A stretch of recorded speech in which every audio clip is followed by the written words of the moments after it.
Trenutno ne bi želel biti lastnik avtomobila v Rusiji. V običajnih časih Kremelj subvencionira domače cene goriva tako, da plačuje naftnim podjetjem, da ne izvažajo goriva na bolj donosni mednarodni trg. Ta mehanizem za blaženje cen goriva lahko Kremelj vsako leto stane več 10 milijard dolarjev. Vendar pa domače zaloge kopnijo, saj Ukrajina požiga eno rafinerijo za drugo. In Rusi, ki so vajeni plačevati nižje cene za svoje gorivo kot na trgu, zdaj težko najdejo zanesljive zaloge te osnovne dobrine.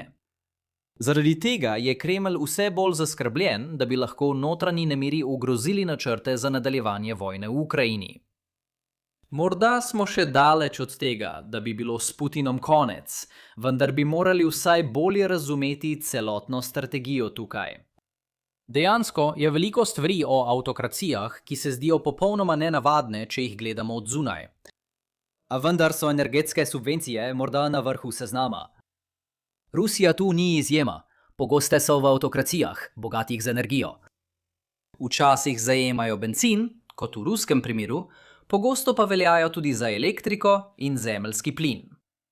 Na začetku se zdijo kar običajne, a bolj ko jih raziskuješ, bolj nenavadne postajajo.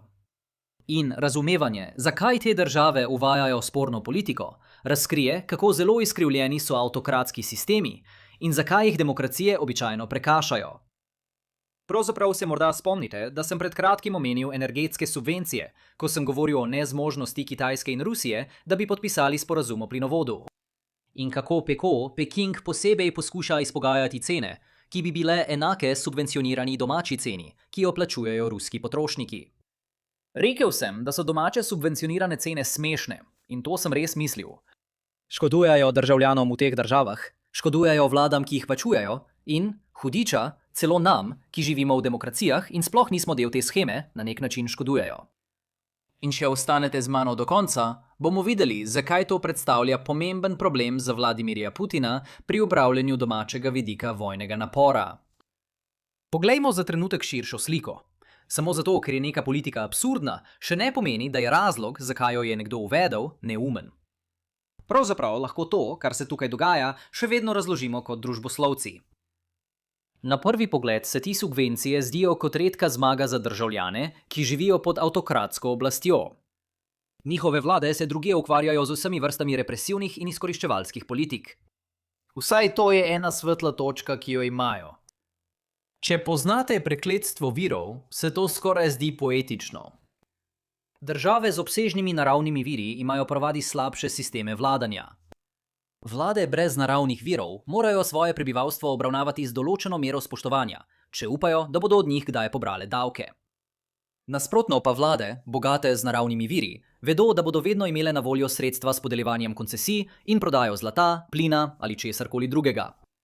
Zato se nikoli ne trudijo ustvariti dobrih institucij, ker ne potrebujejo sodelovanja svojega prebivalstva. Spet, vsaj subvencionirana cena nekaj vrača tem državljanom. Ampak to bi moralo že biti prvi opozorilni znak. Ekstraktivne vlade rade izkoriščajo. Zakaj pa tukaj ne izkoriščajo? Verjetno ni stvar čiste radodarnosti. In tudi če to ni ravno zlovešče, je vseeno, kar se dogaja, vsaj prisilno.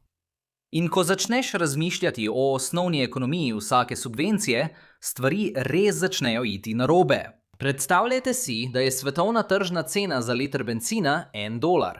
In to je tisto, kar naši državljani trenutno plačujejo. Toda potem naša avtokratska vlada, ki ima na pretek nafte, želi pokazati svojo radodarnost ljudem tako, da liter prodaja za 50 centov.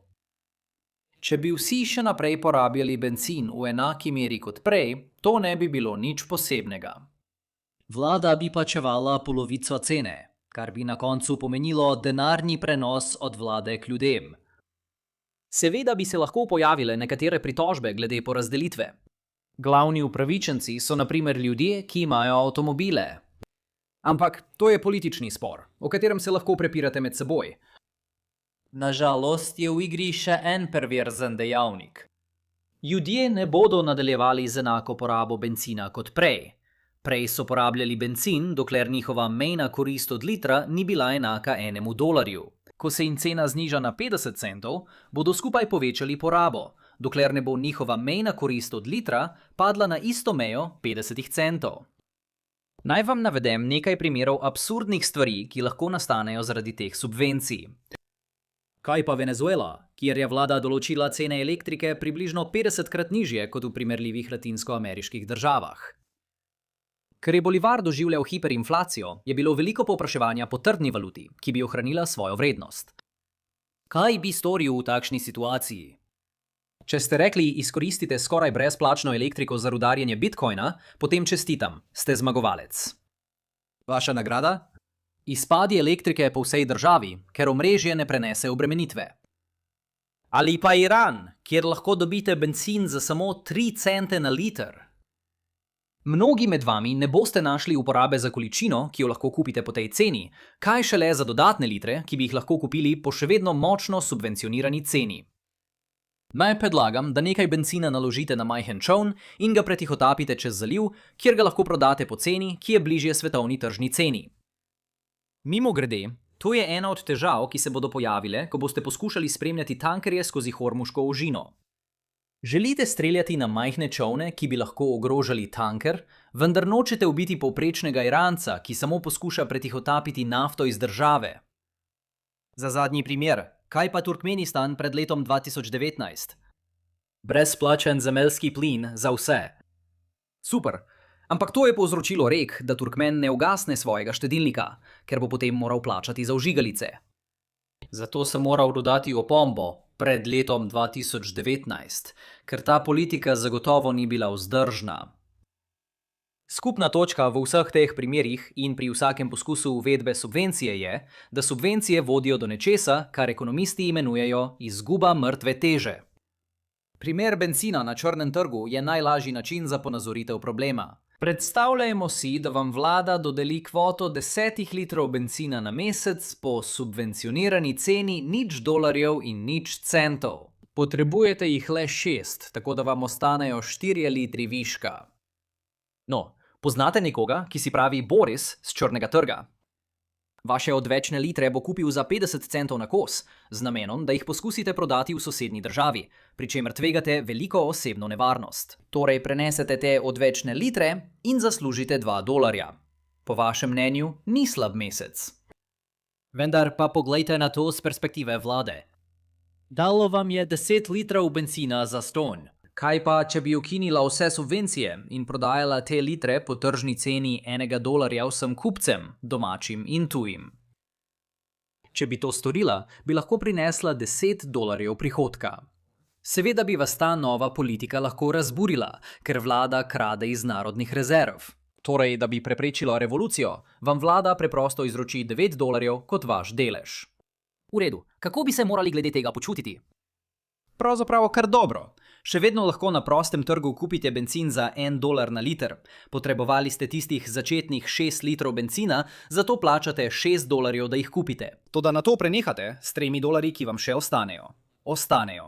Skupaj ste prej končali s 6 litri bencina in $1, potem pa končate s 6 litri bencina in $3. Ne vem za vas, ampak druga možnost se meni sliši boljša. Medtem je tudi vlada zadovoljna s to ureditvijo. V vsakem primeru se je odpovedala 10 litrom bencina. Prej ni imela ničesar od tega, zdaj ji ostane $1. Če uporabimo črni trg kot primer, postane težava boleče očitna. Vendar vse te državne subvencije na druge načine ustvarjajo izkrivljene spodbude. In na koncu bodo potrošniki, ki ne prevzamejo vseh stroškov izdelka, porabljali več, kot je ekonomsko učinkovito. Zaradi tega bo vedno več denarja za razdelitev med vse, brez subvencij, kot pa z subvencijami. V praksi pa je razdeljevanje denarja tako, da bi bili res vsi brez subvencije na boljšem, nepraktično. Na primer, Bob z črnega trga na koncu morda ne bo več na ničli. Toda teh ljudi je zelo malo. Velika večina povprečnih potrošnikov bi bila bogatejša, če bi namesto tega prejela denarne subvencije. In če bi res želeli kupiti gorivo, bi ga lahko kupili po isti ceni kot kdorkoli drug na svetu, morda z denarjem, ki so ga prejeli od vlade. Mimogrede, to bi moralo frustrirati tudi vas, tudi če živite v državi, kjer takih subvencij ni. Vsaka država, ki subvencionira elektriko, bencin ali zemeljski plin, umetno povečuje povpraševanje po teh dobrinah. Naprimer, ves tisti plin, ki je ostal odprt v Turkmenistanu, je posredno omejeval ponudbo drugje po svetu. To pomeni, da vsi ostali, ne glede na to, kje živijo, na koncu plačujejo del subvencije v obliki višjih cen. Osebni bes na stran, še vedno ostaja vprašanje, zakaj avtoritarni sistemi običajno delujejo na tak način. No, če sem iskren, del razloga je tudi v tem, da povprečen človek morda sploh ne opazi, da je sistem slab. To bi lahko tudi pojasnilo, zakaj nekatere demokracije vseeno končajo s takšnimi subvencijami. A ne vse, nekatere pa gredo celo v povsem nasprotno smer. Zato se držimo splošnega trenda in ne bodimo pametni s sklicevanjem na zavajajoče protiprimerke. Lahko vam dam dva razloga, zakaj se avtokrati vedajo na tak način. Oba pa temeljita na zaupanju oziroma pomankanju le-tega. Prvič, kako naj državljan ve, da prejema svoj pošten delež državnih prihodkov od energije? Za avtokratsko vlado je zelo enostavno reči: joj. Za naša naftna polja je bilo težko leto in letos smo morali veliko vlagati v infrastrukturo, da bi se pripravili na prihodnje izzive. Torej, oprostite, ampak tokrat ne bo delitve dobička. Taka prevara ne deluje v demokratičnem sistemu, ker strogo regulirane agencije nadzorujejo poslovanje in ni nikogar na vrhu vlade, ki bi lahko zlahka pobral vse skrite dobičke, tudi če bi bilo kaj denarja za pobrati. Druga stvar je, da je to eden redkih načinov, kako lahko avtokratske vlade ustvarijo nekaj podobnega verodostojni zavezi. Večkrat smo že razpravljali o tem, kako so državljani v slabšem položaju, ko gre za upiranje vladi. Če jih poskuša protestirati premalo, preprosto izginejo. Da bi vladi resnično vzbudili strah, se morajo državljani uskladiti, da imajo varnost v številu. Na splošno se vlade zelo trudijo, da bi preprečile usklajevanje. Pomislite na veliki kitajski požarni zid kot primer. Vendar pa obstajajo trenutki, ko želijo avtokrati popustiti svojim državljanom, da bi pomirili nemire, ki bi lahko prerasli v upor. Klasična težava je, da ima avtokrat, ko se napetosti poležejo, običajno vse razloge, da prekliče ta popuščanja. No, predstavljajte si, da je avtokrat znižal cene bencina. Kaj se zgodi, če kasneje poskuša prelomiti obljubo? Kot posledica tega se bodo dejanski napisi spremenili. Ni samo dejstvo, da je prelomil dogovor glede te zadeve. Gre za to, da vsi ostali to vidijo istočasno. In še pomembneje, vsi vedo, da tudi vsi ostali to vidijo istočasno. Napisi bi lahko kar kričali: vsi danes protestirajo na mestnem trgu, pridruži se! Avtokrati res sovražijo spodbujanje takšnega usklajevanja in zato je zelo nevarno, če se umakneš iz dogovora. In posledično so vsi pripravljeni živeti z malo neučinkovitosti zaradi subvencije, da bi se izognili veliko večji neučinkovitosti državljanske vojne. To tudi ni zgolj hipotetično. Včasih državni proračuni in domača oskrba gredo povsem po zlu.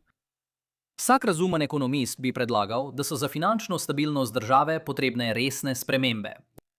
In skoraj brez izjeme, vsako odstopanje od subvencije povzroči precejšnjo notranjo nestabilnost. V letu, polnem skrbi za Vladimirja Putina, je to še ena, ki jo lahko doda na seznam.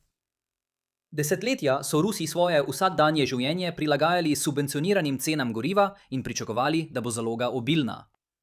Ukrajinski napadi na rafinerije zavirajo rusko proizvodnjo bencina, kar povzroča velike pretrese za domače potrošnike. Nepristranski ekonomist bi pogledal na situacijo in rekel, da je treba politiko spremeniti. Toda Kremelj je ne more spremeniti, ne da bi pri tem prekršil tisto, kar povprečni ruski državljani vidijo kot del svoje družbene pogodbe. In še pomembneje, če jo prekršijo, bodo vsi vedeli, da so tudi vsi ostali seznanjeni s tem, da je pogodba prekršena. Zato smo obtičali v trenutnem stanju napetosti.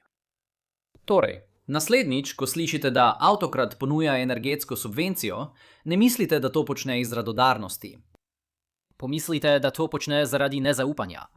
In to je trenutno problem za Kremelj. Medtem pa mi lahko zaupate in si ogledate Evergreen Knowledge Drops na tem seznamu predvajanja. Če vam je bil današnji video všeč, ga prosim všečkajte, delite in se naročite na kanal. In se vidimo naslednjič. Skrbite zase.